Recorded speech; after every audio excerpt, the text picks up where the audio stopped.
All right. I just tried to do this video and it ended up being 45 minutes long.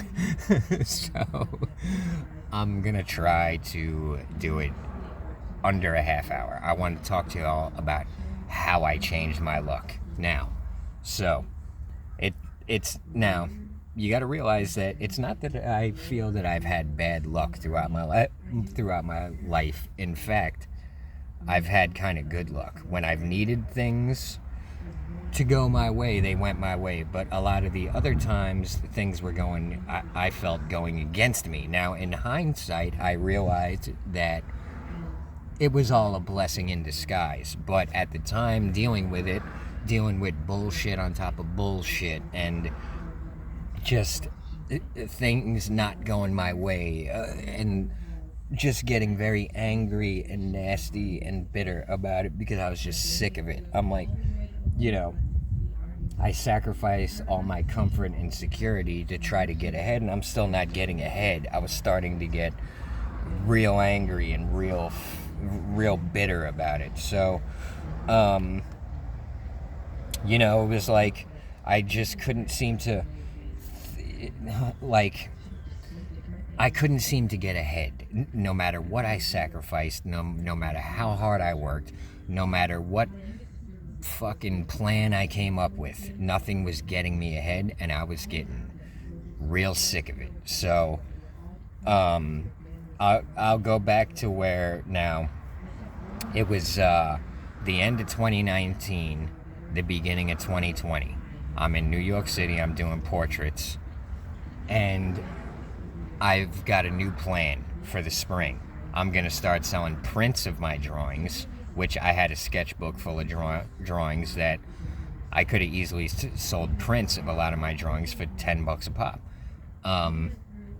And so my plan was, once the spring hits, I'm going to go to the library. I'm going to print off a bunch of my drawings and see which ones sell while I do the portraits. This should double, triple, quadruple my income. You know what I mean? This is what I'm thinking. And so I couldn't wait for the spring of 2020. I was really looking forward to it. My money's already starting to go up. It's February. And, but I'm hearing rumors of this virus in China, and I'm like, oh shit. Hopefully it doesn't hit New York, because if it does, it's going to be a problem. And so, next thing I know, early March, it hits New York. And New York's response was not what I was expecting. They shut down the entire tourist industry. So now, not only is my big grand plans down the drain, my way of making a living is down the drain. And I'm like, what is God doing to me? What is the universe doing to me? Right when I come up with this, I've finally got a plan that is going to enable me to live like a somewhat normal person. Because if I'm selling prints and portraits, I'm going to be able to rent a room, and I'm going to be able to start being normal again. I couldn't wait. And then all of a sudden this fucking virus hits, and I'm like, I couldn't believe it. I was beyond enraged. I was beyond angry. I could not believe it. I was like, I felt that God or the universe or whatever was holding me down, was holding me back. This was not the first time in my life where I felt that I just got screwed by the universe, and I took it very personally. And I was, angry is not the word. I was beyond rage. My blood was boiling, dude. And I was snapping on people, and I was pissed off, boy. I can tell you that much. Right around, that whole 2020 situation in New York City, I could not believe it. And so then they're talking about this stimulus check. I end up getting that. I'm like, that's great, but I need my fucking job back. I need tourists back. 1,500 I can't live on that. That's going to be gone in a couple of months, even though I'm homeless. It's not cheap to be homeless in New York City. You still got to eat, you know what I mean? You still got to buy clothes and stuff. Like, so, yeah, $1,500 helps, but it ain't, you know, it ain't going to do me no good in the long run, but okay, whatever. Anyways, people kept telling me, like, oh, you need to apply for unemployment. I'm like, dude, I do portraits on the street. They're not going to give it to me. Everyone's like, it doesn't matter. They're giving it to the street artists. I'm like, okay, I'll try it. I apply for it. Months go by. I applied for it in like April. Months go by, and I'm thinking nothing of it. I don't think it's gonna happen. Next thing I know, I wake up one morning in June, right when my money was running out. My stimulus check was running out, and I get all this unemployment back pay from like April. I couldn't believe it. And I was like, wow, okay, thank God, you know, you finally gave me a little help here. But you know what? It's not that much help, because my whole business here, it's still gone. There's still no tourists in New York. I still couldn't work. And so I was thinking to myself, keep all this bullshit. Give me my life back. Let me go back to doing my portraits and implementing my plan of selling prints. Fuck this government money. I can make my own money. Just get out of my way. You know what I mean? Just let the tourists come back. I don't need your fucking none of this shit. But I had to take the unemployment. So I was thinking, all right, I can make this last until the tourists come back. So I was thinking, I'm gonna buy a vehicle and I'm gonna live in that. I'm gonna park it in Brooklyn, and I'll ride the train out to Manhattan every day. And you know, now I don't even gotta be homeless. I'll have a vehicle to live in, and once I do the prints and the portraits, when things get back to normal, I'll probably be able to rent a room. So that's what I was thinking. I go to the DMV in Manhattan. I think it was on 14th Street. I don't remember. Anyways, I go there, and I'm like, because I had my license, but it was expired. It expired in 2013.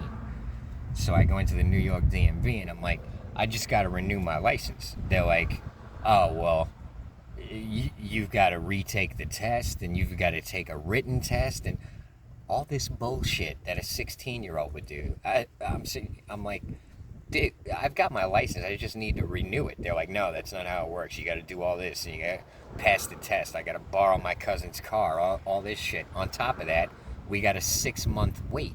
You can't even take the test until December. I'm like, you got to be fucking kidding me. And so I was like, this is bullshit. So I go on my phone and I look up, because my license was from Florida. So I look up how to renew my license in Florida. And in Florida, they're like, just come in and pay $20 and get your license renewed. You no retaking the test, written, driving, none of that shit.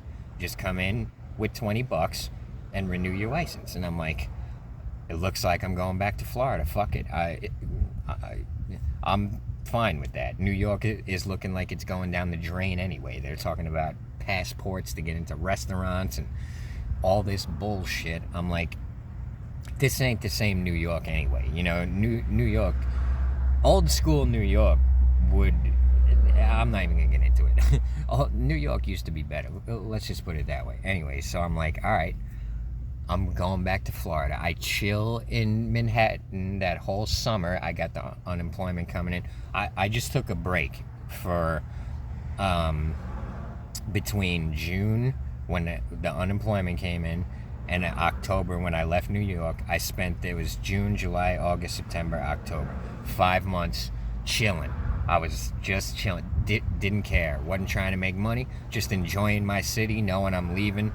And I just visited all my favorite spots in New York City, ate at all my favorite places, smoked in all my favorite smoke spots, and just chilled out all summer. It was a rough spring, that 2020. I'll never forget it. I could do 100 videos on that alone.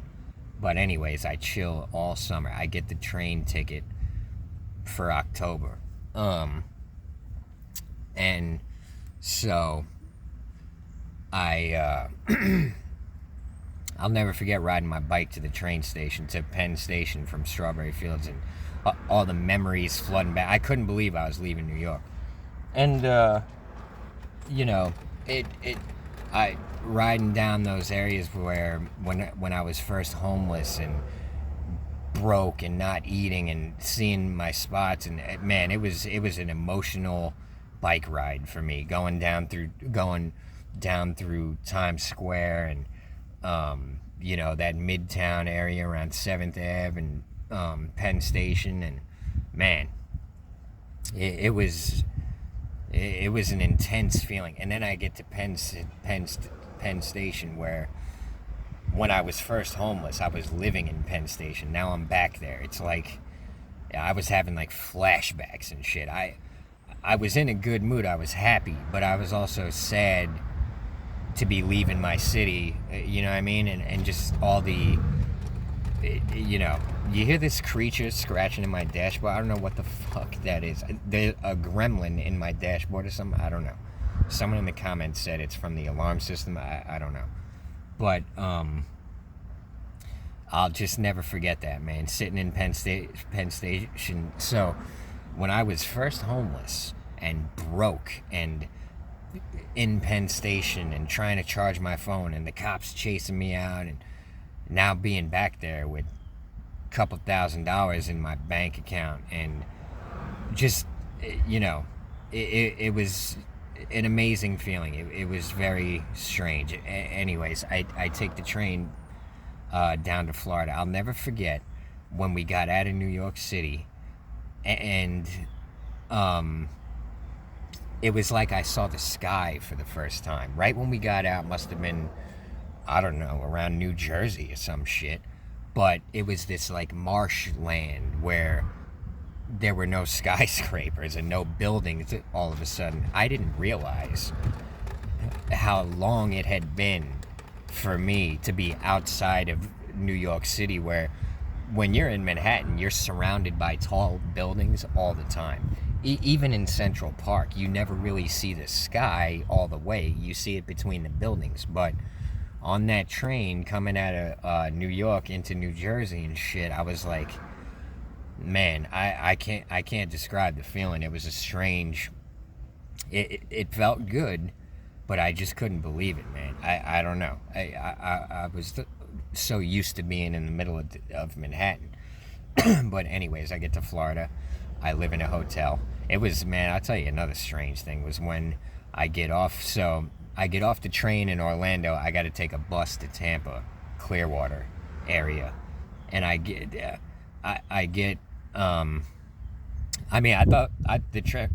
the train was going to take me to Tampa, but this, whatever. So anyways, the bus driver dude in Orlando is like, well, you can't take the bike on the bus. I'm like, buddy, I just paid, I don't know, $100 for this fucking train ticket to Tampa with my bike.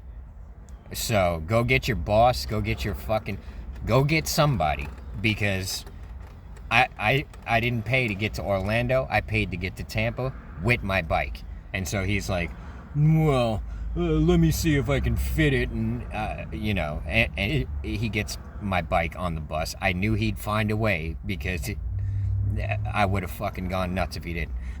But so, anyways, a strange thing was when that bus dropped me off in fucking Clearwater, St. Pete area. All of a sudden, I'm on my bike with my trailer, my New York homeless setup, and I'm in Florida all of a sudden. And I'm like, what the fuck? And another strange thing was the weather. All of a sudden, like, I forgot the Florida weather and shit. I'm like, damn, bro. So I Google and find a cheap hotel in the area. I'm riding my bike towards it. All of a sudden, it starts pouring hard for like 5 minutes, and then the sun is beaming again. I'm like, yeah, I'm definitely back in Florida, bro. Weird, crazy Florida weather, you know what I mean? So I'm like, anyways, I live in a hotel for a couple months. I end up buying this Honda CRV, and building it out and living in it. And so I knew that the unemployment was not going to, last forever. But I was thinking to myself, man, I don't know the street performance scene in Florida. Maybe I should just do Uber Eats. If I can make a lot of money doing that, I don't care about doing portraits. I want to get my money up. I'm tired of being homeless and shit, So, actually, at first I was working for my buddy in Clearwater at his cabinet shop, but I thought I was going to be building cabinets. What ended up happening was I was moving around a bunch of heavy shit. And I'm like, I didn't come all this way to do this shit. So I started doing Uber Eats, and I learned very quickly that it's not really... It's a good way to break even and not get ahead, but that's not what I was looking for. I wanted to get ahead, so I started doing Uber Eats in the morning and portraits in the afternoon and evening on Clearwater Beach. Now the problem is, once when you start street, I'm gonna get to my point. Don't worry about it. When you first doing street art or street performing, you really got to learn the area and figure out where the good spots are and what the good times are. You hear this creature in my dashboard scratching? So for the first couple of months doing portraits, I'm not making much, and then I'm realizing there's this collective on Clearwater Beach that wants me to pay them to do. I'm like, fuck this, fuck you motherfuckers. I'm not paying you to sell my portraits on the street, So I had to work around them, and there's all this bullshit in my way, and I'm thinking to myself, man, when is my luck gonna change? Right when I had this perfect plan of selling my prints and doing my portraits in my spot in Central Park, right when I finally figured out a way to escape this shit, they throw this virus bullshit at me. Now, who threw it at me? I was thinking God, the universe, whatever. These other forces in the world are working against me, is what I was thinking. I was starting to get very pissed off and bitter about it. And then finally, one day, I do Uber Eats. I'm not making much. I'm frustrated. I'm annoyed. I can't get ahead. I'm breaking even. I go to do portraits that afternoon. And so you also got to realize I couldn't afford to pay to park on Clearwater Beach. So I would park a half-hour walk away from Clearwater Beach. And so I go and park my car. My window doesn't go up. People can just break into my car. They don't even got to break into it. They can fucking reach in, open it. And so, but I was like, there's nothing I can do about that. I can't afford to fix it. But I was disgusted with my situation. I was thinking to myself, why would God just wipe my plans out like that, throw me back down here in Florida where I'm working twice as hard and making half as much money? I'm like, what kind of God, what kind of universe, what kind of fuck, what is this shit? You know what I mean? So that day I go out to Clearwater Beach. Between walking out there and walking back, 6 hours I'm out there. I make $20. Now I was still trying to figure out the right spots. Anyway, so I make $20, and I'm like, 6 hours of my time for $20 fucking. Why would God lead me to this place in life? And I was very bitter and very angry and very sick of everything. As I was walking back to my car, this half-hour walk,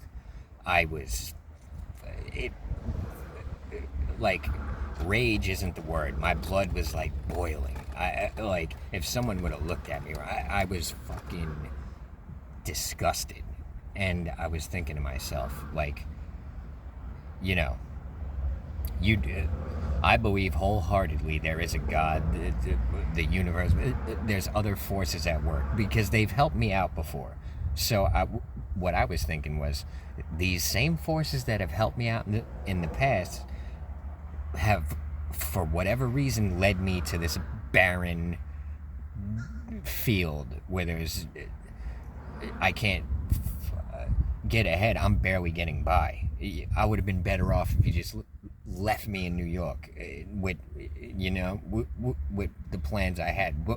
Like, why are these forces working against me? You know what I mean? This is what I was thinking. I was disgusted. I was bitter. I was angry. And then it occurred to me that, you know what it was? This thought hit me. Now, I've said, so let me do a little flashback to one of my other videos.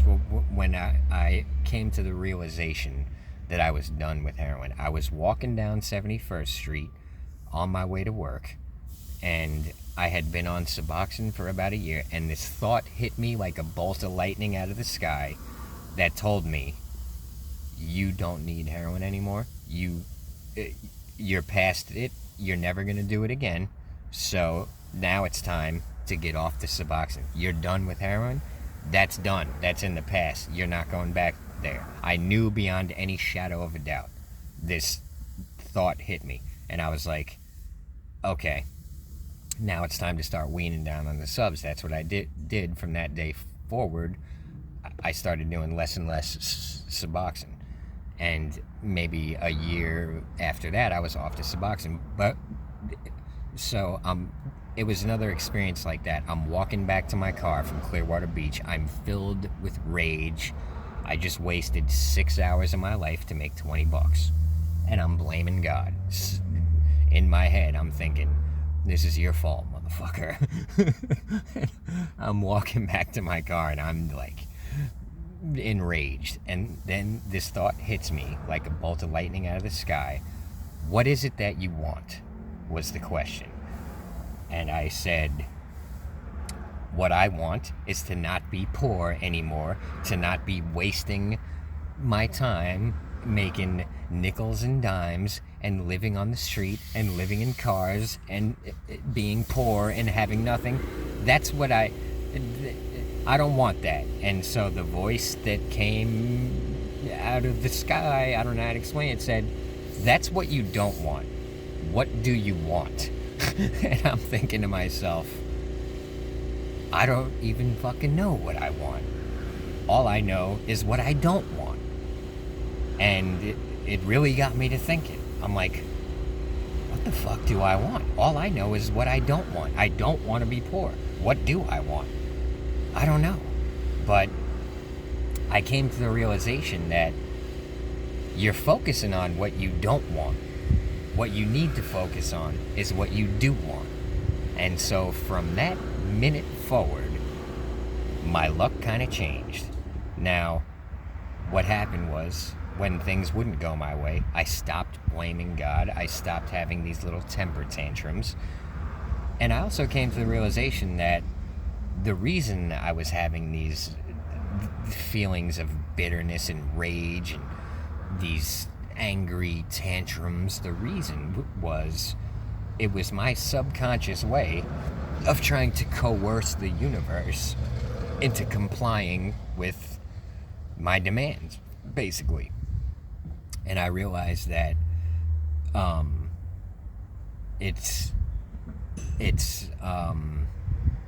just completely lost my train of thought. Every time I feel like someone is like trying to hear what I'm saying, like, it makes me lose my train of thought. I'm telling y'all, I'm psychic. But so I realized that that's a very immature way to be. And I need to stop being that way. Because let's say you're dealing with people. And I made this realization that when people get angry and they have these temper tantrums and sometimes they get violent, what they're doing is they're trying to make everyone around them comply and do what they want them to do. And they're trying to, coerce people with anger, with, threats. And so I realized that subconsciously I was kind of treating the universe that way. And I realized that ain't right. You know what I mean? Like, you don't treat anyone or anything that way. It's wrong. It's also kind of, you got to realize that anger is based on fear. It was my fear of poverty going back, and I realized that if I wasn't so afraid of things going wrong, I wouldn't be so angry when, when things don't go my way. So my whole kind of attitude shifted at that point, and I realized, like, you're just going about this whole thing the wrong way. You're blaming God. It's not God's fault. God's not up there watching you like, oh, hold on, things are about to start going good for him. Here's coronavirus. But that's like subconsciously what was going on in my head. And I came to the realization walking back from the beach that day, my rage peaked. And then I came to that realization. It kind of started to subside, and I was thinking to myself, like, you're wrong in this. You're blaming the universe. You're blaming God, and it's not. You're taking it personally, and it's not personally. I don't know what it is. I don't know why things aren't going my way. But you got to stop blaming God. You got to stop blaming the universe, and you got to stop trying to coerce it and force it with negativity and rage and anger. You got to stop doing that, because it's not right.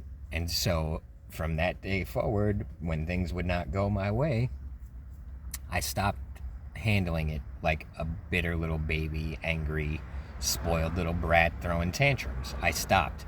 I just said, it is what it is. Worst comes to worst, I'm gonna get by somehow, some way. What's not gonna happen is I'm not gonna act like a baby. I'm not gonna act like an asshole. I'm not gonna act a fool.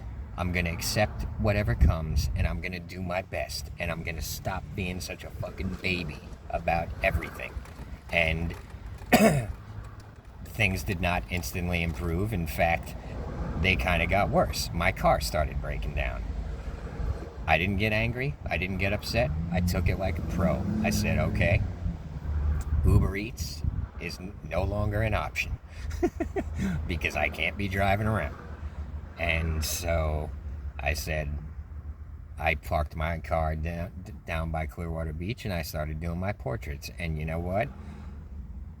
It was going pretty good, because at this point, I had figured it out. I knew the good spots. I knew the good times. And so I was like, all right, no need to panic. You're still going to eat. You're still going to get by. Worst come to worst, they tow your car or something.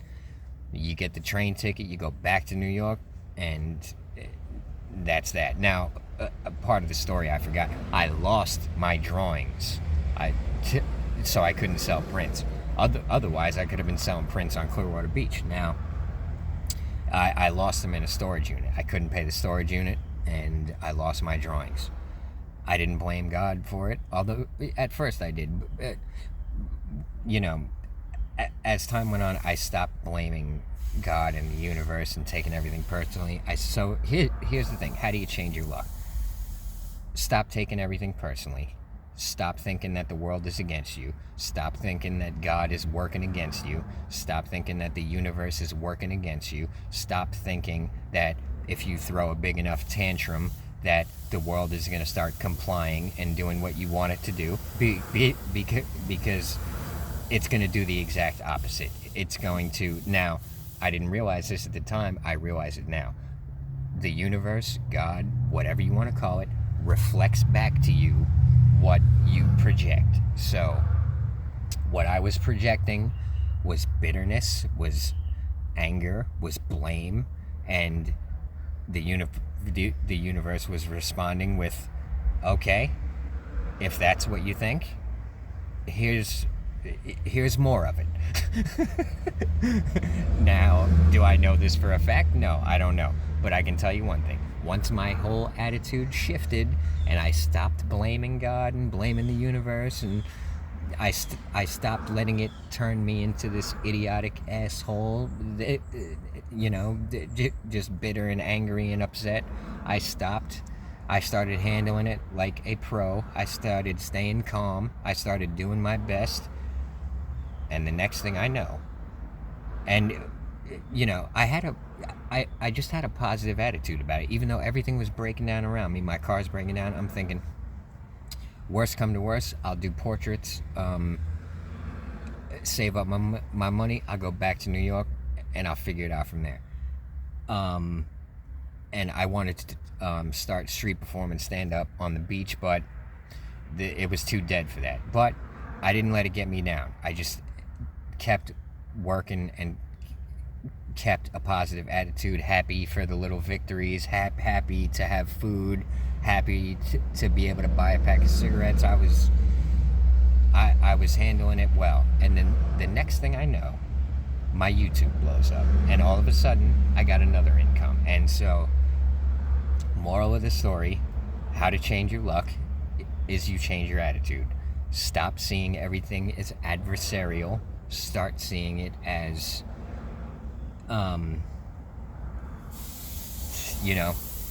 sometimes things are not going to go your way. Having a temper tantrum and being angry and acting like a child is not going to change that. You know what I mean? And then on top of that, you also got to realize that you got to stop focusing on what you do not want and start focusing on what you do want. Stop, I don't want to be poor is not going to cut it. I want to be rich. How do I make that happen? Not how do I avoid living in a cardboard box. How do I get everything I want? Stop focusing on what you don't want. Start focusing on what you do want. This video is now 30 minutes, so I am going to end it. Hopefully I got my points across. Let me watch this video, see if it makes sense. I appreciate y'all. Thanks for the subs, thanks for the likes, thanks for the comments, thanks for the tips, thanks for the Patreons especially. And yeah, that's the end of this one.